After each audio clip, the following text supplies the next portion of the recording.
Again, I'm Sarah Catherine Dugan. Georgia Kappelman and I are representing the state of Florida in this case. And this is the defendant, Donna Adelson. We see her here at the defense table, and this is how she appeared back in 2014 when this crime occurred 11 years ago.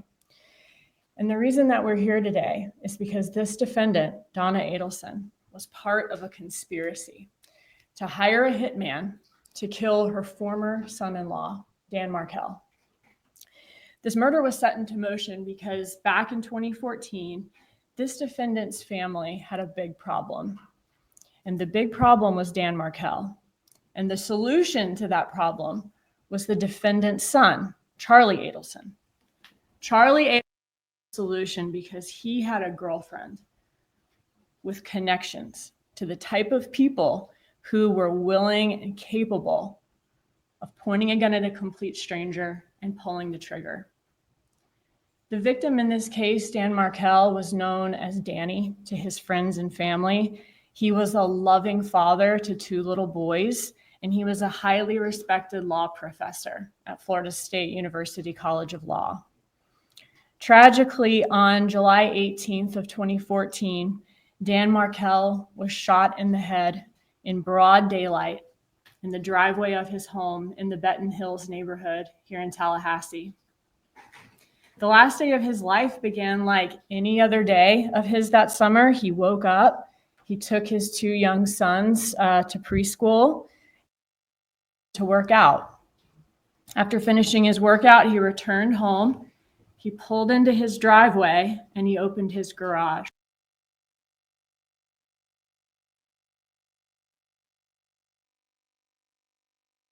Followed by 2 hired hitmen who traveled all the way to Tallahassee from Miami for the sole purpose of taking his life.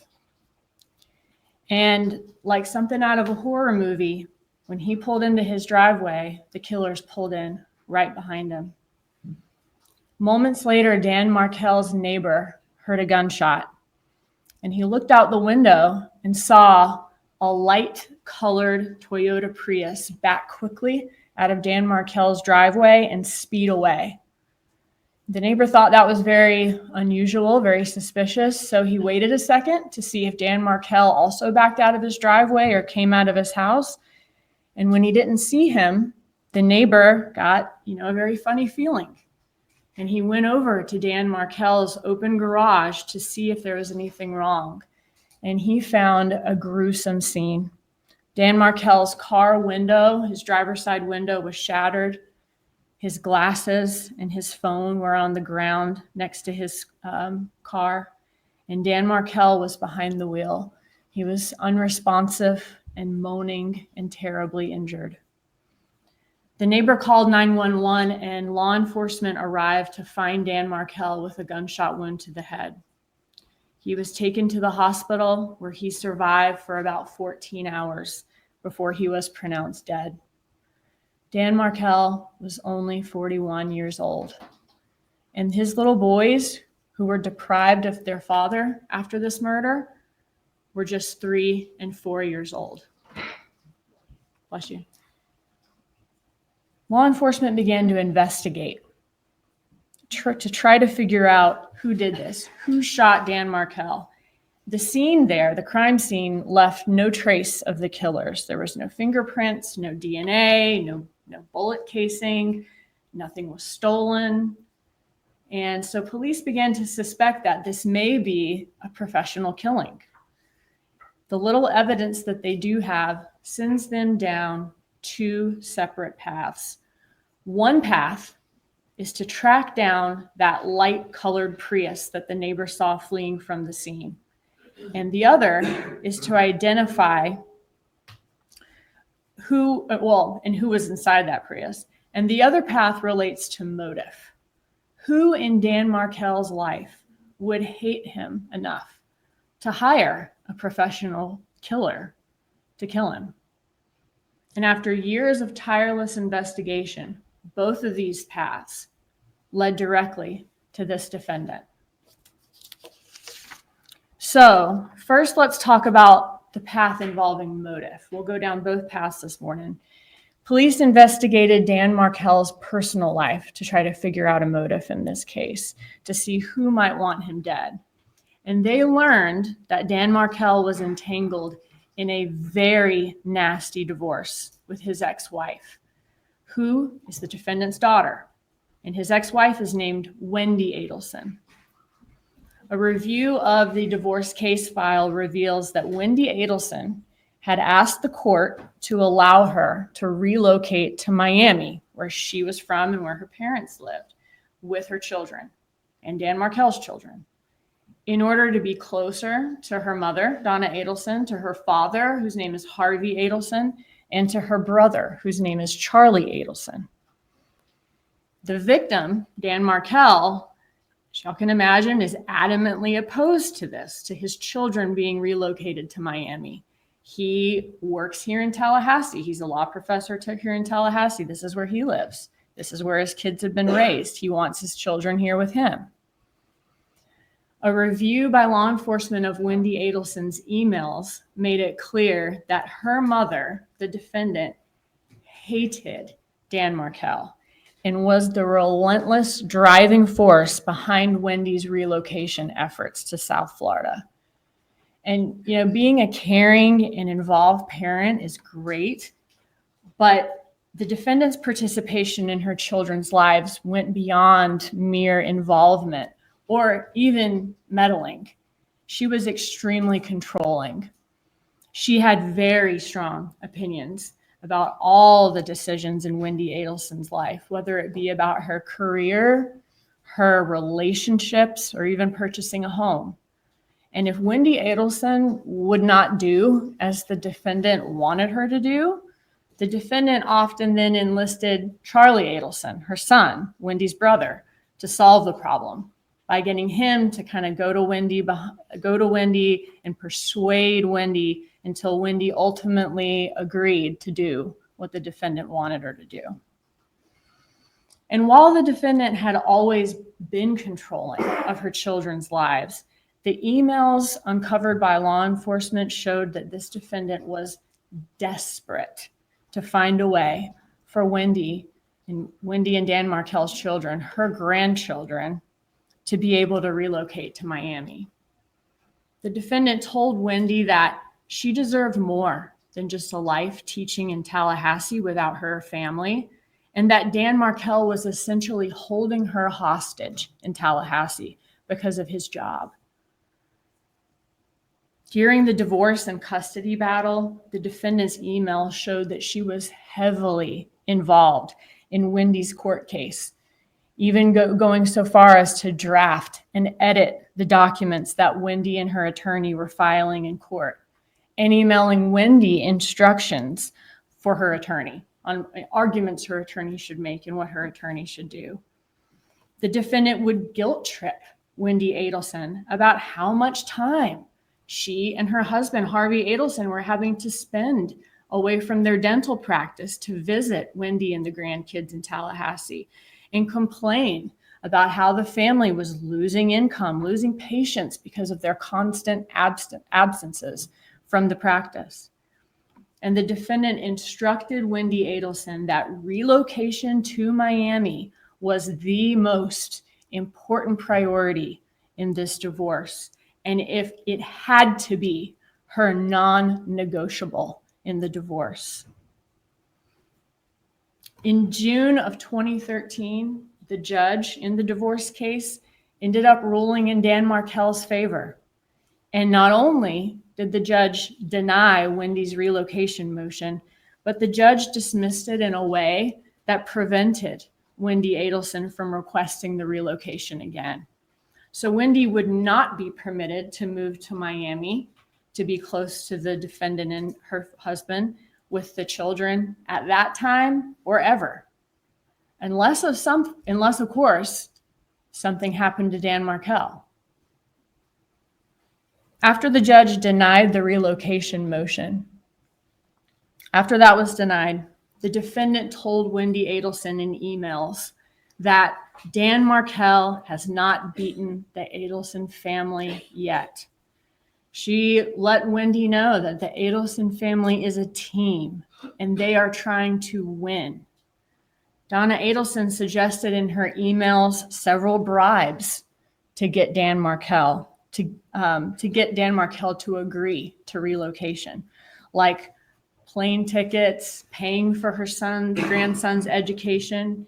And the defendant even suggested offering Dan Markel a $1 million bribe to allow the relocation, to let Wendi move to Miami with the boys. And if the bribes didn't work, the defendant also suggested several ways that Wendi could threaten or bully Dan Markel into submission.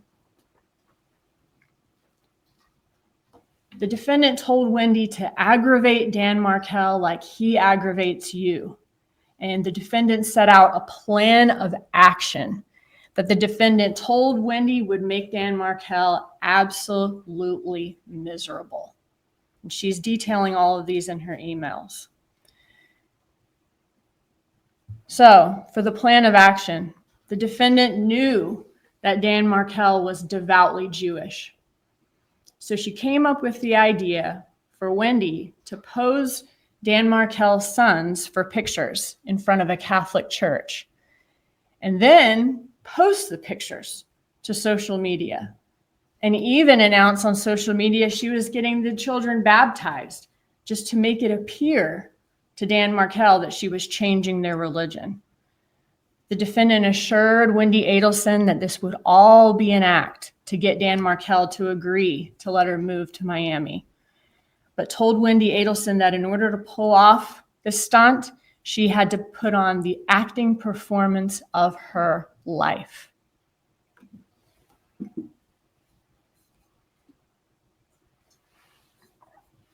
The defendant said that it did not matter to her if Wendi had to dress her two little toddlers up in Nazi or SS uniforms, as long as she was able to get them to South Florida and show Dan Markel that he was not in control. The defendant repeatedly told Wendi Adelson that the rest of her life, meaning Wendi's life, as well as the defendant's life, Harvey Adelson's life, and Charlie Adelson's life, depended on Wendi Adelson and the boys being able to relocate to Miami. And the defendant said that she would never, never, never give up and never stop fighting for Wendi and the boys to be relocated to Miami. And she never did. The evidence in this case will show you that this defendant's closest confidant was her son, Charlie Adelson. She and Charlie Adelson talk multiple times a day, every day. And he was the person with whom she would constantly vent and complain to about Wendi's situation here in Tallahassee, having to live in Tallahassee with her sons. And she would often, the defendant would use very dramatic life and death terms to describe it. The defendant portrayed Dan Markel to Charlie Adelson as a crazy person who was impossible to deal with and was causing an extreme amount of stress to Donna Adelson and her husband, Harvey Adelson. And Charlie Adelson was also the person that Donna Adelson relied on to solve her problems. And her daughter and grandsons having to live 8 hours away in Tallahassee was a big, big problem for this defendant. And this defendant made it Charlie Adelson's problem to solve. And although the divorce between Wendi and Dan Markel was final a year before the murder, throughout that year, litigation is still ongoing, to say the least. Each side is continuing to routinely file violations of the custody agreement, violations of the settlement agreement, and that continued right up until Dan Markel's death in 2014. A few months before the murder in 2014, Dan Markel alleged that the defendant, Donna Adelson, was disparaging him to his children. He was very worried about her trying to alienate him from his children. She was doing this by calling him stupid in front of the boys and telling the boys that Dan Markel was trying to take them away from her. Dan Markel asked the court to prevent this defendant from having unsupervised contact with her grandchildren. And this motion was still pending in court when Dan Markel was killed. And the murder of Dan Markel ensured that not having access to her grandchildren would never be a problem for this defendant. And what do you know? About 48 hours after Dan Markel was killed, after the shooting happened, Wendi Adelson and the little boys relocated to Miami, moved into the defendant's home with her, and the boys started school down the street. And just like that, their father was effectively erased from their lives, and the Adelsons' big problem had been solved. You'll hear during this trial that the Adelson family is a very tight-knit family. The defendant, her son Charlie Adelson, and her husband Harvey Adelson actually all worked together at their family's dental practice. The defendant, Harvey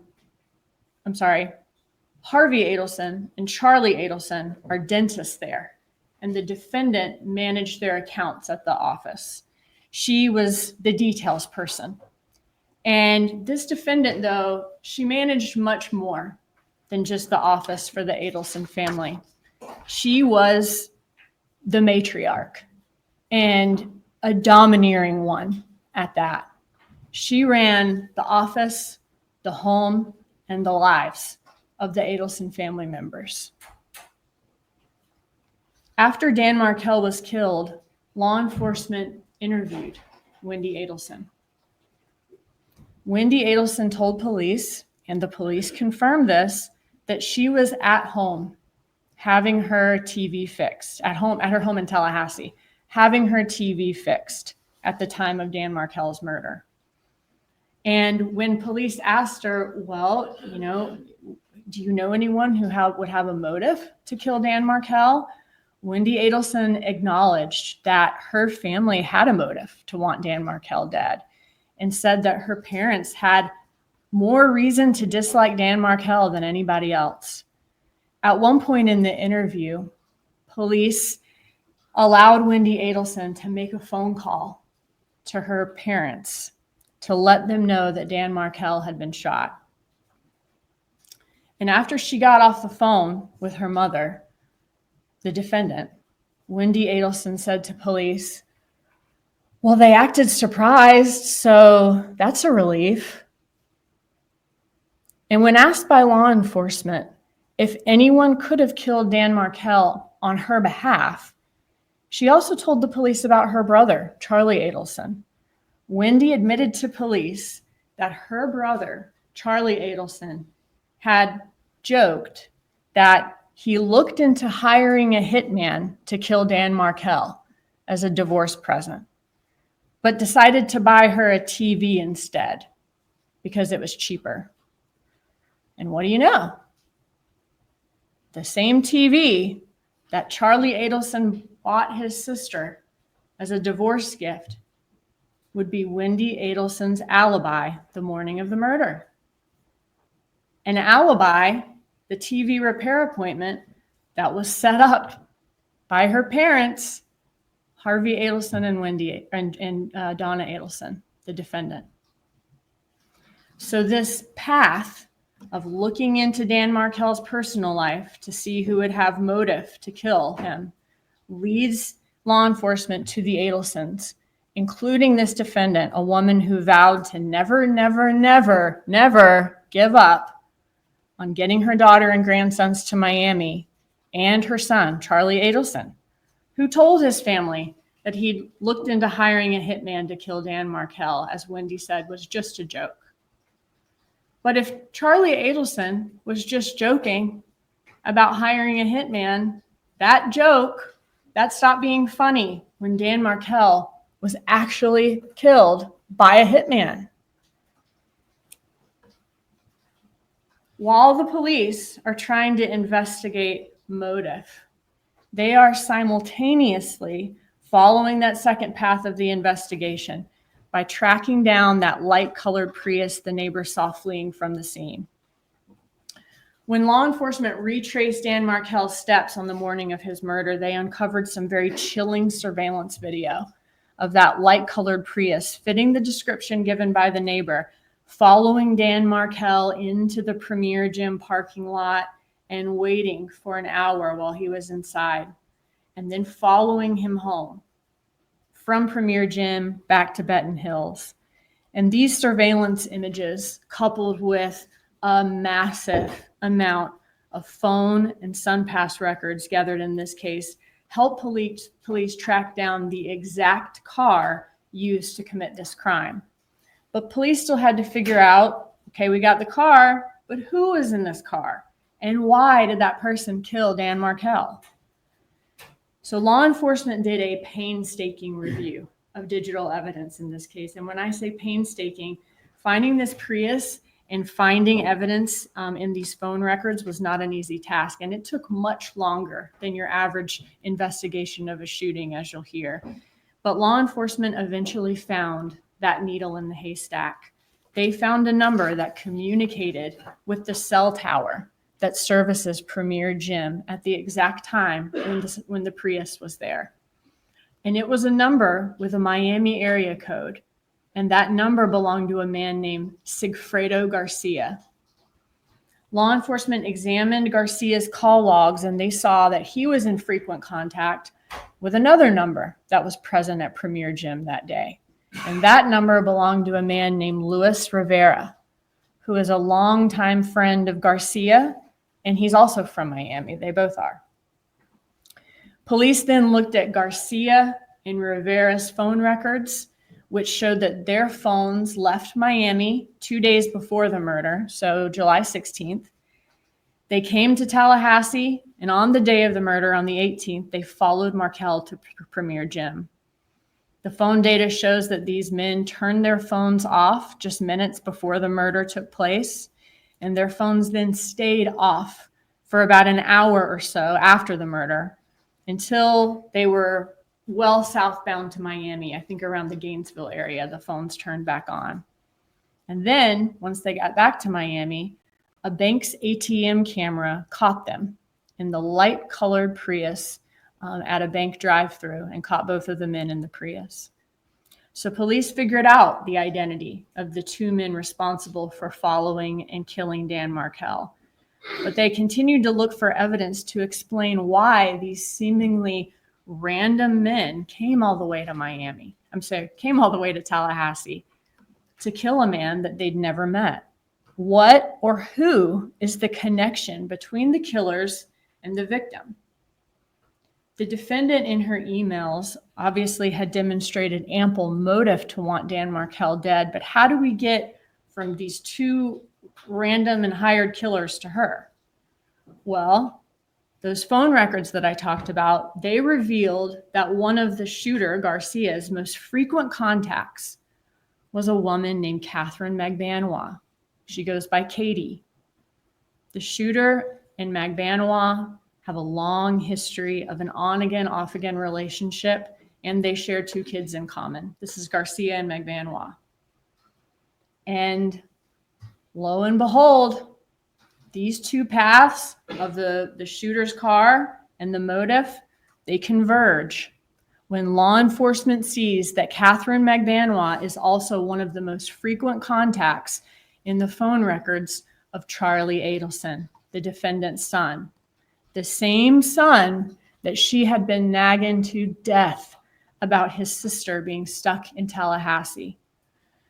Law enforcement also learned that at the time of this murder, Katherine Magbanua was dating Charlie Adelson. So Dan Markel was a problem the defendant needed to solve. The defendant's son, Charlie Adelson, was looking to hire a hitman to kill Dan Markel. Dan Markel is killed by a hitman. And who ended up being the hitman? The hitman that killed Dan Markel? someone with a close relationship to Charlie Adelson's girlfriend, the father of her children. So you can see how both paths, followed by investigators, charted the way to this defendant. Not only by looking into the motive, led law enforcement to the defendant because of her hatred of Dan Markel and her son's apparent efforts to hire someone to kill him, but also looking into that car fleeing the scene led law enforcement to the defendant through her son's girlfriend at the time. So 2 investigations, 1 conclusion. Law enforcement also tried to follow the money in this case, and that was a 3rd way that the evidence in this case pointed to the defendant.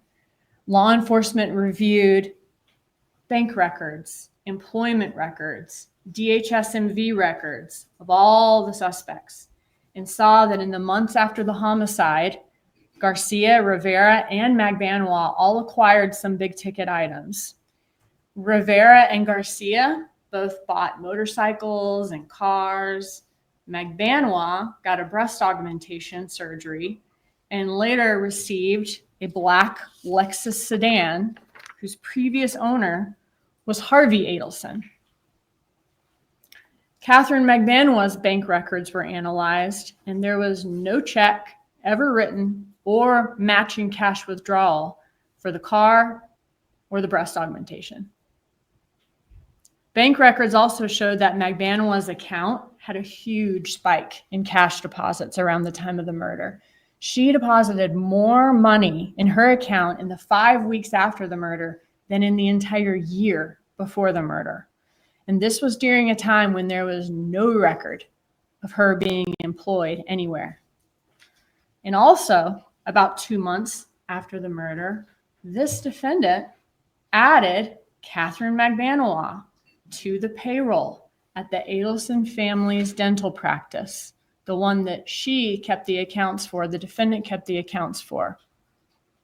And the defendant started issuing her regular checks from their business account every 2 weeks, despite the fact that she did not work there at the time. Magbanua didn't work there. Law enforcement noticed that each one of the 44 checks that were written to Katherine Magbanua every 2 weeks over the course of the next 2 years after the murder were signed by this defendant, Donna Adelson. So the money was talking, but what about the suspects? Law enforcement wanted to know what they were saying.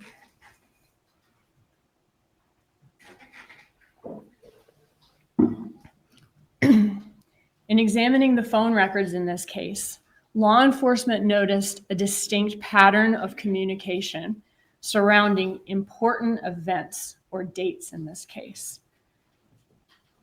The phone calls always went from this defendant to her son, Charlie Adelson, and then from her son, Charlie Adelson, to his girlfriend, Katherine Magbanua, and then from his girlfriend, Katherine Magbanua, to the shooter, Garcia, and then back the other way, like train cars. They only seem to touch the car directly in front and directly behind them. The defendant never calls her son's girlfriend, Katherine Magbanua, or the shooter, or vice versa. Charlie Adelson never calls the shooter, or vice versa. So, if this is a murder for hire conspiracy, as law enforcement suspects, could it be that the defendant and Charlie Adelson are wisely insulating themselves from the actual shooters by having Magbanua act as the middleman? Law enforcement decided to launch an undercover operation designed to clarify who are the members of this conspiracy and how information was traveling within the conspiracy. Police applied for and received court authorization to listen in real time to the phone calls of Charlie Adelson and Katherine Magbanua, the people in the middle of this train car. And this is what's known as a wiretap. By this point, though, it was April of 2016. It took about 2 years to do this investigation to find out who was in the car and to get this wiretap going. So at this point, it's been 2 years, almost 2 years since the murder. And at this point, in April of 2016, Charlie Adelson and Magbanua are no longer dating. They'd been broken up for over a year. Katherine Magbanua at this point is actually back together with Garcia. We heard they're on again, off again, and have these kids together. Charlie Adelson has moved on he's had many other girlfriends at that point since Magbanua. And Charlie Adelson and Magbanua, though, they are still friends. They remain close friends since their breakup, and they're still in regular communication by April of 2016, even though they're not together anymore. Rivera, the second hitman in that Prius, was in prison by this point, doing time on an unrelated charge. And the defendant is happily taking care of her grandkids all day, every day. So all the members of this conspiracy have presumably gone on with their lives, believing they've gotten away with murder. So what reason would they have to be discussing the murder at that point if police are listening in? They wouldn't. So police needed to stage an event that would generate some conversation, some activity between the members of the conspiracy so they could see who the members of the conspiracy were. Their plan was to send an undercover agent posing as someone on behalf of Luis Rivera. He was the hitman who was incarcerated by April of 2016. To walk up to the defendant, Donna Adelson, on the street. There's a fly right in front of me. It won't leave me alone. To walk up to Donna Adelson on the street and try to blackmail her for money. Law enforcement refers to this as a bump.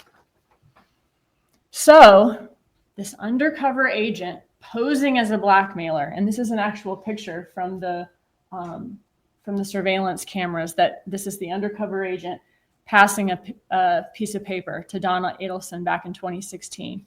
This undercover agent is posing as a blackmailer. He hands the defendant a piece of paper, and on the piece of paper is a news article about Dan Markel's murder. And written on the piece of paper is a phone number and the amount of $5,000. He tells the defendant that he knows the Adelsons are taking care of Katie, and he's basically there to blackmail to get more money out of them or out of her on Rivera's behalf, to even things out, because he knows they're taking care of Katie. He never says Charlie Adelson's name or anything about Charlie Adelson to Donna Adelson. The defendant then puts the piece of paper in her purse and walks away without ever looking at the piece of paper, because she knew exactly what it was about. Then law enforcement listens in to see what will happen next. Will the defendant go straight to the police to report the blackmail, or will she do something else entirely? And as suspected, based on the previously observed communication pattern, the first person that this defendant calls is Charlie Adelson, despite the fact that the blackmailer never mentioned Charlie Adelson to her. On that first call, you would think the first thing that Donna Adelson would say to Charlie Adelson is, "Oh my God, it's so crazy. Some man just came up to me, handed me an article about Danny's murder, and he's demanding money from us." But she never says any of that. In fact, the defendant never says Dan Markel's name at all. Instead, she tells Charlie Adelson that she needs to talk to him in person about some paperwork that was just delivered to her. She said that it involves the two of us, and that he should know what she's talking about. The defendant and Charlie Adelson continue talking, and she says that he should bring cash to their meeting. And she says, the TV is probably about 5.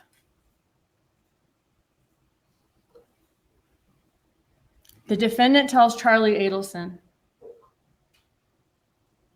that the man who approached her mentioned an ex-girlfriend. The defendant never says which ex-girlfriend of Charlie Adelson. She never says Magbanua's name to Charlie Adelson in that phone call. She only says that the blackmailer mentioned an ex-girlfriend. Charlie Adelson never asked his mom, my ex-girlfriend? Which ex-girlfriend? He's had a lot. He never asked that. Because as the evidence will show, he didn't need to. He knew the TV is probably 5 meant that she was being blackmailed about Danny's murder, where the TV was the alibi, and he knew that the ex-girlfriend in question was the only ex-girlfriend that he had solicited to find a hitman for him, Katherine Magbanua. And we know that because after this call with his mother, the defendant, Charlie Adelson, calls Katherine Magbanua. He does not call his most recent ex-girlfriend or even the one before that. He calls Katherine Magbanua. And his call to Katherine Magbanua is the only call he makes to any ex-girlfriend after getting the information from his mother that the blackmailer mentioned an ex-girlfriend. And he hadn't dated her for about 1.5 years at that point. And although they threatened to do it very often, neither Charlie Adelson nor the defendant ever reported this attempted blackmail to the police. You all will hear the calls between the conspirators, and as you listen to these, you'll notice that they're being very cautious about what they say. It's apparent that they're being very careful about the words they use because they are all immediately suspicious that law enforcement could be behind the bump. Law enforcement could be the person who came up to them on the street and gave her the paperwork. And law enforcement could also be listening to their conversations. After Charlie Adelson's first call to Katherine Magbanua, Charlie Adelson then meets up in person with his mother, the defendant. And in person, she gives him the paperwork that this blackmailer gave to her and makes it Charlie Adelson's newest problem to solve. And naturally, what does Charlie Adelson do? He goes to the next train car, Katherine Magbanua. Charlie Adelson and Katherine Magbanua meet in person at a restaurant called Dolce Vita in Miami. And while they sit at their table in this busy, noisy restaurant, an undercover FBI agent is sitting at a table nearby with a camera hidden in a bag, recording the conversation. So this is an image from that video recording the conversation. And in the recording, we hear Charlie Adelson discussing whether the man who walked up to his mother could be an undercover police officer, or he could be someone trying to legitimately blackmail them. And if it's a blackmailer, is it somebody who just saw a way to make a quick buck? Or is it another situation entirely, which would be much worse for the Adelsons? Is it actually someone with inside information about Donna Adelson's role in the murder of Dan Markel? And that person could tell police what they know.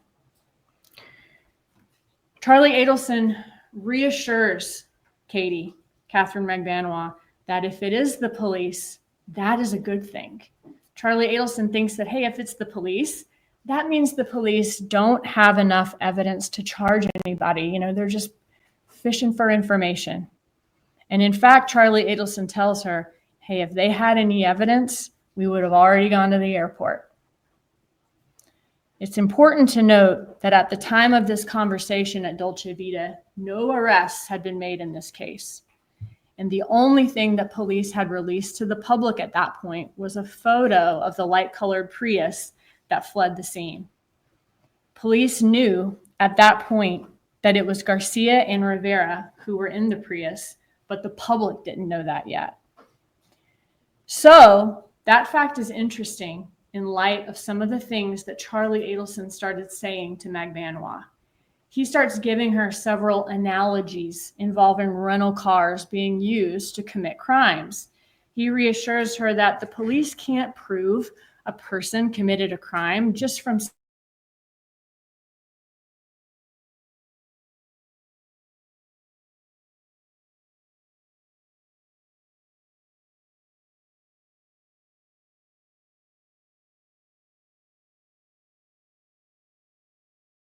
car that fled the scene. They still would not have enough evidence to hold anybody responsible for this murder. Charlie Adelson also says that crimes are tough to prove unless someone actually witnessed the suspect commit the crime, or the suspect confesses to the crime, or a suspect is caught on a wire talking about the crime. So he's trying to reassure her about the lack of evidence in this case, about no witnesses, and trying to let her know that, hey, as long as we all stay quiet and nobody confesses or gets caught talking on a wire, then we don't have anything to worry about. And he begins educating Katherine Magbanua about how blackmail works. He tells her that, hey, if this is a guy who knows information, there's two ways of dealing with this guy. You know, we could call the police, but then the guy blackmailing us could be charged, and then that blackmailer is going to start talking, and the police are going to be asking questions about what happened. The other option is to pay the blackmailer, but let him know that this is just a one-time thing. And we'll try to scare him off by saying, if you come around again, we'll go to the police. Charlie Adelson gives Magbanua very precise instructions on how to deal with the blackmailer. He tells her to call the blackmailer and tell her that my friends, meaning the Adelson family, have no idea what you're talking about. And I'm just going to give you this money as charity, but don't contact these people again or they'll go to the police. And Charlie Adelson said he would give Magbanua the $5,000 to pay off the blackmailer who approached his mother, except that he's concerned that this guy won't go away. He'll get that $5,000 and then he'll just keep coming back for more money. We'll see him as an easy target. And so Charlie Adelson then offers that the best solution might be to have the blackmailer killed, and that he's willing to pay whatever it takes. He says, so help me God, if they F with my family, it's going to be Nazi shit, because this will be done. I mean, Katie, I don't care what I spend. And after hearing that Charlie Adelson wants someone killed and is willing to pay whatever it takes to get it done, Magbanua then asked Charlie Adelson to help her out. And Charlie Adelson reassures her she'll be taken care of and reminds her she's on salary at the parents' dental practice. After Charlie Adelson finishes this meeting where he's getting Magbanua to then solve the problem of the blackmailer, they say goodbye. He gives her a big hug that's captured on camera outside by the FBI. And then Charlie Adelson immediately calls the defendant to let her know everything's fine and he has handled the situation. He does this using some pretty obvious code words that you'll often hear these conspirators use to mask the meaning of what they're talking about in case law enforcement's listening. Magbanua then, also using code words, calls Garcia, and she tasks him with calling the number on their paperwork and finding the identity of the blackmailer. And in the series of recorded calls that y'all are going to hear later this week, you'll hear these conspirators talking and using words like TV, relationship advice, false leads, listings, patients, properties, clients, rap songs, CDs, pigs, all these terms that are obviously normal words, but they're used in context that if you're listening to the conversation don't make sense. So after that undercover operation was over in 2016, Luis Rivera and Sigfredo Garcia are arrested, and they're charged with the same charges before y'all in this trial. Luis Rivera, who was the second person in that Prius, cut a deal with the state and told law enforcement the truth about the murder of Dan Markel and the people responsible for it. He told police that he was hired by his longtime friend Garcia to help kill Dan Markel. Rivera described how Garcia told him that this was a job that Magbanua was able to get for them. and it was in Tallahassee, and it paid $100,000, and that Rivera was going to get a third of the money. Rivera said that during the trip to Tallahassee, Garcia had a piece of paper with a picture of the man that they were hired to kill and some handwritten notes. And during that trip, Rivera said that the first call that either of them made after the homicide was from Garcia to Magbanua, where Garcia told her that the job was done and Magbanua assured them they would get their money the next day, which they did. That Magbanua brought the money the next morning to Rivera's home. And law enforcement checked cell phone records, which corroborated Rivera's information. Law enforcement told police that the money that he received from Magbanua the next day was packaged in a very unusual way. The money was basically in stacks of 1,000. Each stack was made up of $100 bills that were then stapled together. And after each stack was stapled together of 1,000.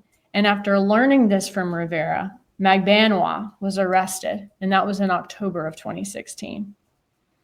During this trial, you'll hear that the Adelson family had access to a lot of cash because their family gave cash discounts at their dental practice. Like if you paid in cash, you would have to pay less than if you paid on a card or check.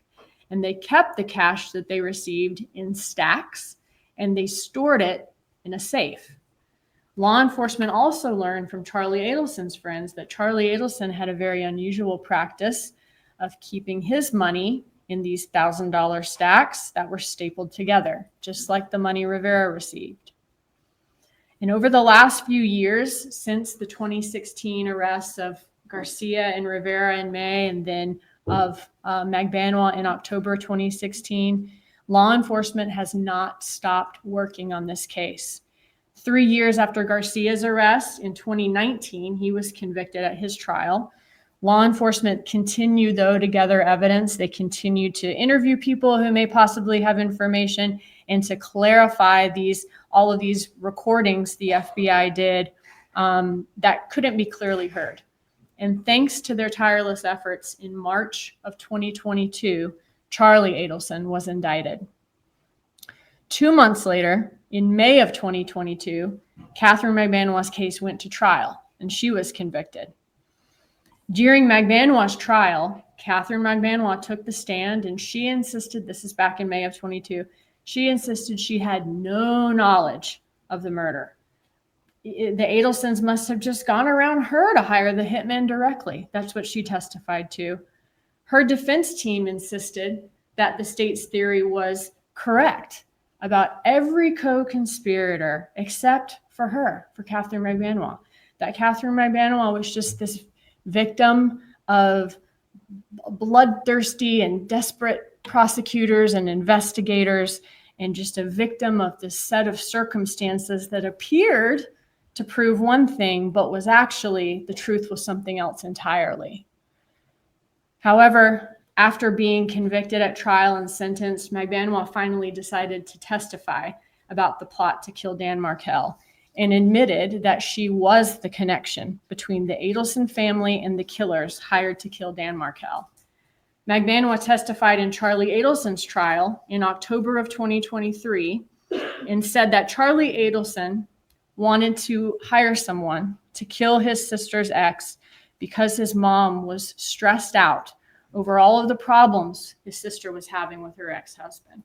Magbanua said Charlie painted a picture that Wendy's ex was this terrible man causing his mom so much stress that she couldn't sleep or eat.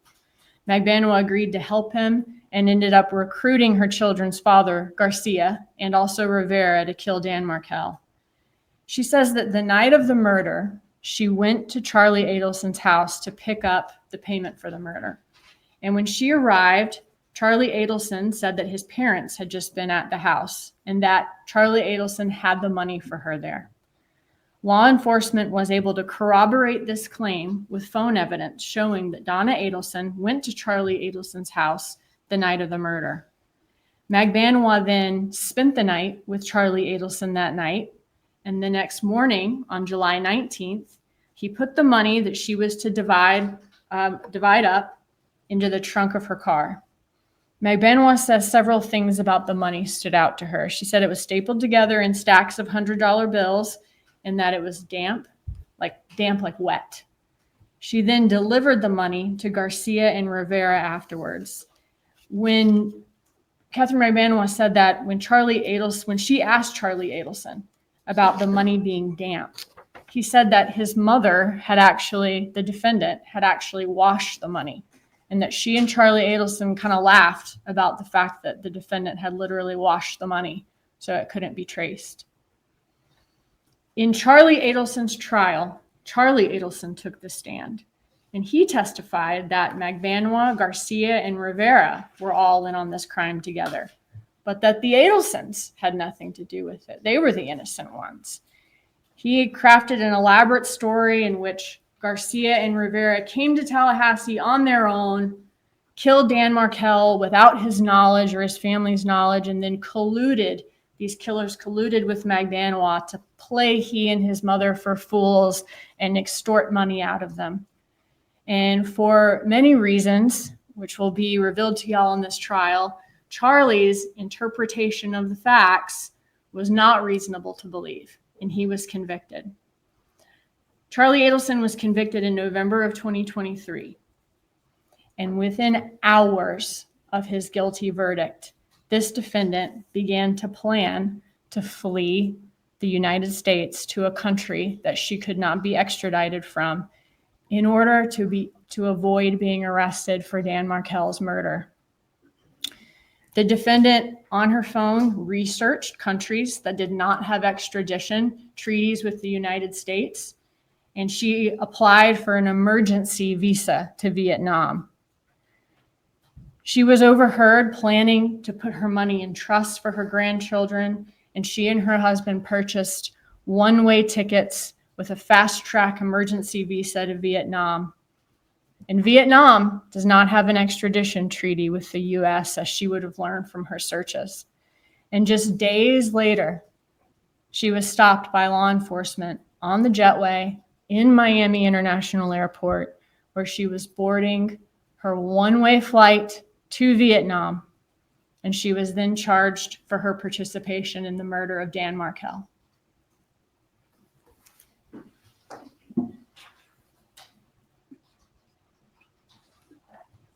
After the defendant was charged, law enforcement received information from women who said that the defendant, Donna Adelson, was offering them bribes in exchange for false testimony in this trial. They said Donna Adelson promised them money, housing, veneers, prescription drugs, if they were willing to testify that Katherine Magbanua told them a completely different story about the crime than the one that she would be testifying to. One informant was even able to show law enforcement a script, a question and answer session for a direct examination and trial that Donna Adelson herself wrote, and that Donna Adelson wanted this informant to memorize and come into court and perjure herself by reciting it to you here in trial. Please listen to all of the evidence that y'all are going to see and hear in this trial. I know it's been a long week already, and we have a lot of evidence for you in this case, but when you do, you will see that this defendant conspired with her son, Charlie Adelson, who solicited his girlfriend, Katherine Magbanua, to get this murder done. And then this defendant paid her with cash, with checks for the job once it was completed. The defendant acted in furtherance of this murder plot that went beyond just thinking about it or just talking about it. And these acts make her guilty as a principal to first-degree murder, just as if she was the one pulling the trigger in the garage herself. And while the defendant's choices helped solve a problem within her family, they came at a very high price. She took the life of a loving father of 2 little boys and caused a lifetime of grief for Dan Markel's loved ones. And at the conclusion of the evidence in this case, you will be convinced beyond any reasonable doubt that this defendant is guilty.